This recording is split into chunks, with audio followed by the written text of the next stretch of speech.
अध्याय 2 गीता का सार।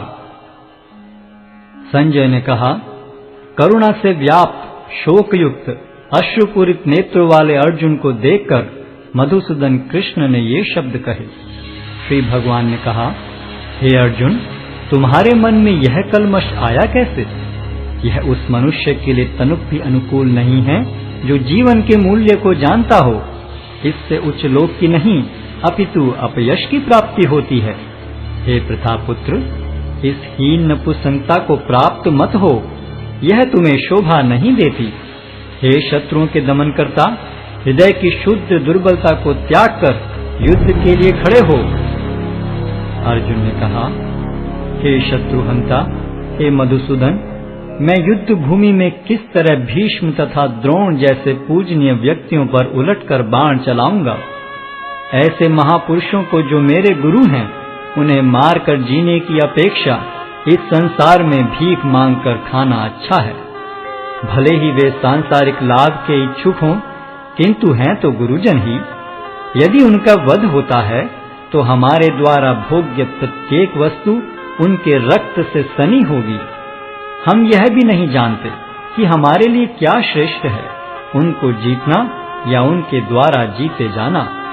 यदि हम धृतराष्ट्र के पुत्रों का वध कर देते हैं तो हमें जीवित रहने की आवश्यकता नहीं है, फिर भी वे युद्ध भूमि में हमारे समक्ष खड़े हैं। अब मैं अपनी कृपण दुर्बलता के कारण अपना कर्तव्य भूल गया हूँ और सारा धैर्य खो चुका हूँ। ऐसी अवस्था में मैं आपसे पूछ रहा हूँ कि जो मेरे लिए श्रेयस्कर हो उससे निश्चित रूप से बताएं। अब मैं आपका शिष्य हूँ और आपका शरणागत हूँ, कृपया मुझे उपदेश दें। मुझे ऐसा कोई साधन नहीं दिखता जो मेरी इंद्रियों को सुखाने वाले इस शोक को दूर कर सके। स्वर्ग पर देवताओं के अधिपत्य की तरह इस धन धान्य संपन्न सारी पृथ्वी पर निष्कंटक राज्य प्राप्त करके भी मैं इस शोक को दूर नहीं कर सकूंगा। संजय ने कहा, इस प्रकार कहने के बाद शत्रुओं का दमन करने वाला अर्जुन कृष्ण से बोला, हे गोविंद, मैं युद्ध नहीं करूंगा, और चुप हो गया। हे भरतवंशी धृतराष्ट्र, उस समय दोनों सेनाओं के मध्य शोकमग्न अर्जुन से कृष्ण ने मानो हंसते हुए ये शब्द कहे। श्री भगवान ने कहा, तुम पांडित्यपूर्ण वचन करते हुए उनके लिए शोक कर रहे हो जो शोक करने योग्य नहीं हैं। जो विद्वान होते हैं वे न तो जीवित के लिए न ही मृत के लिए शोक करते हैं। ऐसा कभी नहीं हुआ कि मैं न रहा हूं या तुम न रहे हो, अथवा ये समस्त राजा न रहे हों, और न ऐसा है कि भविष्य में हम लोग नहीं रहेंगे। जिस प्रकार शरीरधारी आत्मा इस शरीर में बाल्यावस्था से करुणावस्था में और फिर वृद्धावस्था में निरंतर अग्रसर होता रहता है, उसी प्रकार मृत्यु होने पर आत्मा दूसरे शरीर में चला जाता है। धीर व्यक्ति ऐसे परिवर्तन से मोह को प्राप्त नहीं होता। हे कुंती पुत्र, सुख तथा दुख का क्षणिक उदय तथा कालक्रम में उनका अंतर्धान होना सर्दी तथा गर्मी की ऋतुओं के आने जाने के समान है। हे भरतवंशी, वे इंद्रिय बोध से उत्पन्न होते हैं और मनुष्य को चाहिए कि अविचल भाव से उनको सहन करना सीखे। हे पुरुष श्रेष्ठ अर्जुन, जो पुरुष सुख तथा दुख में विचलित नहीं होता और इन दोनों में संभाव रखता है, वह निश्चित रूप से मुक्ति के योग्य है। तत्वदर्शियों ने यह निष्कर्ष निकाला है कि असत का तो कोई चिरस्थायित्व नहीं है, किंतु सत अपरिवर्तनीय रहता है। उन्होंने इन दोनों की प्रकृति के अध्ययन द्वारा यह निष्कर्ष निकाला है। जो सारे शरीर में व्याप्त है उसे ही तुम अविनाशी समझो। उस अव्यय आत्मा को नष्ट करने में कोई भी समर्थ नहीं है। अविनाशी, अप्रमेय तथा शाश्वत जीव के भौतिक शरीर का अंत अवश्यम भावी है। अतः हे भरतवंशी, युद्ध करो। जो इस जीवात्मा को मारने वाला समझता है तथा जो इसे मरा हुआ समझता है, वे दोनों ही अज्ञानी हैं, क्योंकि आत्मा न तो मरता है और न मारा जाता है। आत्मा के लिए किसी भी काल में न तो जन्म है न मृत्यु। वह न तो कभी जन्मा है, न जन्म लेता है और न जन्म लेगा।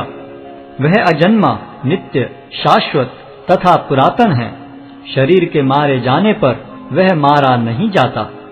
हे पार्थ, जो व्यक्ति यह जानता है कि आत्मा अविनाशी, अजन्मा, शाश्वत तथा अव्यय है, वह भला किसी को कैसे मार सकता है या मरवा सकता है। जिस प्रकार मनुष्य पुराने वस्त्रों का त्याग कर नए वस्त्र धारण करता है, उसी प्रकार आत्मा पुराने तथा व्यर्थ के शरीरों को त्याग कर नवीन भौतिक शरीर धारण करता है। यह आत्मा न तो कभी किसी शस्त्र द्वारा खंड खंड किया जा सकता है, न अग्नि द्वारा जलाया जा सकता है, न जल द्वारा भिगोया या वायु द्वारा सुखाया जा सकता है। यह आत्मा अखंडित तथा अघुलनशील है। इसे न तो जलाया जा सकता है, न ही सुखाया जा सकता है। यह शाश्वत, सर्वव्यापी, अविकारी, स्थिर तथा सदैव एक सा रहने वाला है। यह आत्मा अव्यक्त, अकल्पनीय तथा अपरिवर्तनीय कहा जाता है। यह जानकर तुम्हें शरीर के लिए शोक नहीं करना चाहिए। किंतु यदि तुम यह सोचते हो कि आत्मा अथवा जीवन का लक्षण सदा जन्म लेता है तथा सदा मरता है, तो भी हे महाबाहु, तुम्हारे शोक करने का कोई कारण नहीं है। जिसने जन्म लिया है उसकी मृत्यु निश्चित है, और मृत्यु के पश्चात पुनर्जन्म भी निश्चित है। अतः अपने अपरिहार्य कर्तव्य पालन में तुम्हें शोक नहीं करना चाहिए। सारे जीव प्रारंभ में अव्यक्त रहते हैं, मध्य अवस्था में व्यक्त होते हैं और विनष्ट होने पर पुनः अव्यक्त हो जाते हैं। अतः शोक करने की क्या आवश्यकता है। कोई आत्मा को आश्चर्य से देखता है, कोई इसे आश्चर्य की तरह बताता है तथा कोई इसे आश्चर्य की तरह सुनता है, किंतु कोई कोई इसके विषय में सुनकर भी कुछ नहीं समझ पाते। हे भरतवंशी, शरीर में रहने वाले का कभी भी वध नहीं किया जा सकता। अतः तुम्हें किसी भी जीव के लिए शोक करने की आवश्यकता नहीं है। क्षत्रिय होने के नाते अपने विशिष्ट धर्म का विचार करते हुए तुम्हें जानना चाहिए कि धर्म के लिए युद्ध करने से बढ़कर तुम्हारे लिए अन्य कोई कार्य नहीं है।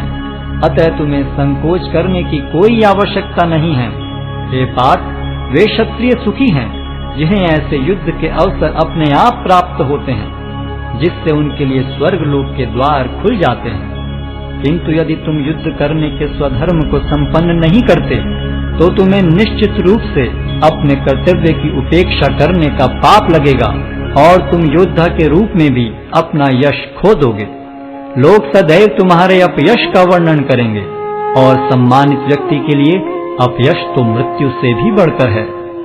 जिन जिन महान योद्धाओं ने तुम्हारे नाम तथा यश को सम्मान दिया है, वे सोचेंगे कि तुमने डर के मारे युद्ध भूमि छोड़ दी है, और इस तरह वे तुम्हें तुच्छ मानेंगे। तुम्हारे शत्रु अनेक प्रकार के कटु शब्दों से तुम्हारा वर्णन करेंगे और तुम्हारी सामर्थ्य का उपहास करेंगे। तुम्हारे लिए इससे दुखदाई और क्या हो सकता है। हे कुंती पुत्र, तुम यदि युद्ध में मारे जाओगे तो स्वर्ग प्राप्त करोगे, या यदि तुम जीत जाओगे तो पृथ्वी के साम्राज्य का भोग करोगे। अतः दृढ़ संकल्प करके खड़े हो और युद्ध करो। तुम सुख या दुख, हानि या लाभ, विजय या पराजय का विचार किए बिना युद्ध के लिए युद्ध करो। ऐसा करने पर तुम्हें कोई पाप नहीं लगेगा। यहाँ मैंने वैश्लेषिक अध्ययन द्वारा इस ज्ञान का वर्णन किया है। अब निष्काम भाव से कर्म करना बता रहा हूँ, उसे सुनो। हे प्रताप पुत्र, तुम यदि ऐसे ज्ञान से कर्म करोगे तो तुम कर्मों के बंधन से अपने को मुक्त कर सकते हो। इस प्रयास में न तो हानि होती है न ही ह्रास, अपितु इस पथ पर की गई अल्प प्रगति भी महान भय से रक्षा कर सकती है। जो इस मार्ग पर चलते हैं वे प्रयोजन में दृढ़ रहते हैं और उनका लक्ष्य भी एक होता है। हे कुरुनंदन, जो दृढ़ प्रतिज्ञ नहीं है उनकी बुद्धि अनेक शाखाओं में विभक्त रहती है। अल्पज्ञानी मनुष्य वेदों के उन अलंकारिक शब्दों के प्रति अत्यधिक आसक्त रहते हैं जो स्वर्ग की प्राप्ति, अच्छे जन्म, शक्ति इत्यादि के लिए विविध सकाम कर्म करने की संस्तुति करते हैं। इंद्रिय तृप्ति तथा ऐश्वर्य में जीवन की अभिलाषा के कारण वे कहते हैं कि इससे बढ़कर और कुछ नहीं है। जो लोग इंद्रिय भोग तथा भौतिक ऐश्वर्य के प्रति अत्यधिक आसक्त होने से ऐसी वस्तुओं से मोहग्रस्त हो जाते हैं, उनके मनों में भगवान के प्रति भक्ति का दृढ़ निश्चय नहीं होता। वेदों में मुख्यतया प्रकृति के तीनों गुणों का वर्णन हुआ है। हे अर्जुन, इन तीनों गुणों से ऊपर उठो, समस्त द्वैतों और लाभ तथा सुरक्षा की सारी चिंताओं से मुक्त होकर आत्मपरायण बनो। एक छोटे से कूप का सारा कार्य एक विशाल जलाशय से तुरंत पूरा हो जाता है। इसी प्रकार वेदों के आंतरिक तात्पर्य जानने वाले को उनके सारे प्रयोजन सिद्ध हो जाते हैं। तुम्हें अपना कर्म करने का अधिकार है, किंतु कर्म के फलों के तुम अधिकारी नहीं हो। तुम न तो कभी अपने आप को अपने कर्मों के फलों का कारण मानो, न ही कर्म न करने में कभी आसक्त हो। हे अर्जुन, जय अथवा पराजय की समस्त आसक्ति त्याग कर समभाव से अपना कर्म करो। ऐसी समता योग कहलाती है। हे धनंजय, भक्ति के द्वारा समस्त गर्हित कर्मों से दूर रहो और उसी भाव से भगवान की शरण ग्रहण करो। जो व्यक्ति अपने सकाम कर्म फलों को भोगना चाहते हैं वे कृपण हैं। भक्ति में संलग्न मनुष्य इस जीवन में ही अच्छे तथा बुरे कार्यों से अपने को मुक्त कर लेता है।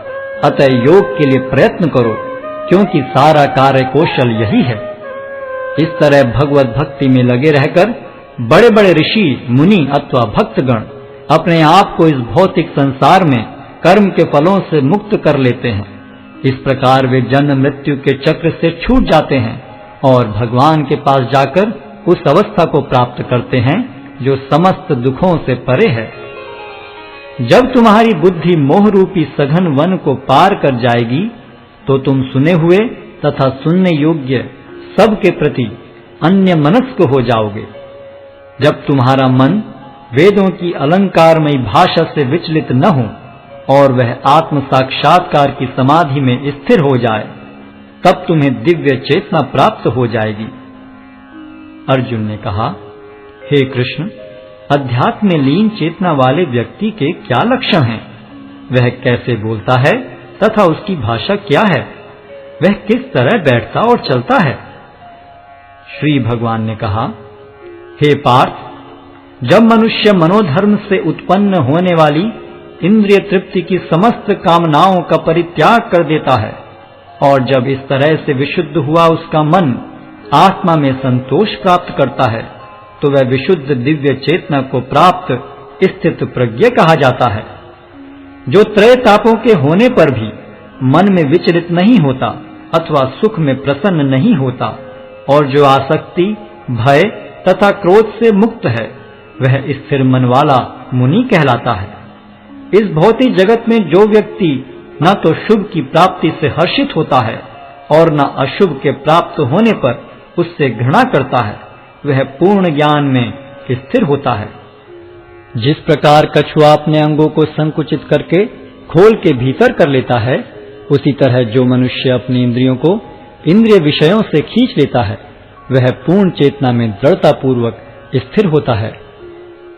देहधारी जीव इंद्रिय भोग से भले ही निवृत्त हो जाए, पर उसमें इंद्रिय भोगों की इच्छा बनी रहती है। लेकिन उत्तम रस के अनुभव होने से ऐसे कार्यों को बंद करने पर वह भक्ति में स्थिर हो जाता है। हे अर्जुन, इंद्रियां इतनी प्रबल तथा वेगवान हैं कि वे उस विवेकी पुरुष के मन को भी बलपूर्वक हर लेती हैं जो उन्हें वश में करने का प्रयत्न करता है। जो इंद्रियों को पूर्णतया वश में रखते हुए इंद्रिय संयम करता है और अपनी चेतना को मुझ में स्थिर कर देता है, वह मनुष्य स्थिर बुद्धि कहलाता है। इंद्रिय विषयों का चिंतन करते हुए मनुष्य की उनमें आसक्ति उत्पन्न हो जाती है और ऐसी आसक्ति से काम उत्पन्न होता है और फिर काम से क्रोध प्रकट होता है। क्रोध से पूर्ण मोह उत्पन्न होता है और मोह से स्मरण शक्ति का विभ्रम हो जाता है। जब स्मरण शक्ति भ्रमित हो जाती है तो बुद्धि नष्ट हो जाती है और बुद्धि नष्ट होने पर मनुष्य भवकूप में पुनः गिर जाता है। किंतु समस्त राग तथा द्वेष से मुक्त एवं अपनी इंद्रियों को संयम द्वारा वश में करने में समर्थ व्यक्ति भगवान की पूर्ण कृपा प्राप्त कर सकता है। इस प्रकार से कृष्ण भावनामृत में तुष्ट व्यक्ति के लिए संसार के तीनों ताप नष्ट हो जाते हैं। और ऐसी तुष्ट चेतना होने पर उसकी बुद्धि शीघ्र ही स्थिर हो जाती है। जो कृष्ण भावनामृत में परमेश्वर से संबंधित नहीं है, उनकी न तो बुद्धि दिव्य होती है और न ही मन स्थिर होता है। जिसके बिना शांति की कोई संभावना नहीं है, शांति के बिना सुख हो भी कैसे सकता है। जिस प्रकार पानी में तैरती नाव को प्रचंड वायु दूर बहा ले जाती है, उसी प्रकार विचरणशील इंद्रियों में से कोई एक जिस पर मन निरंतर लगा रहता है, मनुष्य की बुद्धि को हर लेती है। अतः हे महाबाहु, जिस पुरुष की इंद्रियां अपने अपने विषयों से सब प्रकार से विरत होकर उसके वश में हैं, उसी की बुद्धि निस्संदेह स्थिर है।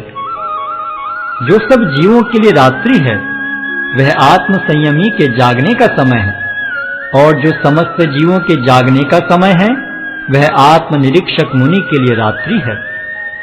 जो पुरुष समुद्र में निरंतर प्रवेश करती रहने वाली नदियों के समान इच्छाओं के निरंतर प्रवाह से विचलित नहीं होता और जो सदैव स्थिर रहता है, वही शांति प्राप्त कर सकता है, वह नहीं जो ऐसी इच्छाओं को तुष्ट करने की चेष्टा करता हो। जिस व्यक्ति ने इंद्रिय तृप्ति की समस्त इच्छाओं का परित्याग कर दिया है, जो इच्छाओं से रहित रहता है और जिसने सारी ममता त्याग दी है तथा अहंकार से रहित है, वही वास्तविक शांति को प्राप्त कर सकता है।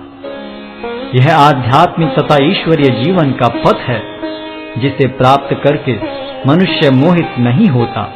यदि कोई जीवन के अंतिम समय में भी इस तरह स्थित हो, तो वह भगवत धाम में प्रवेश कर सकता है।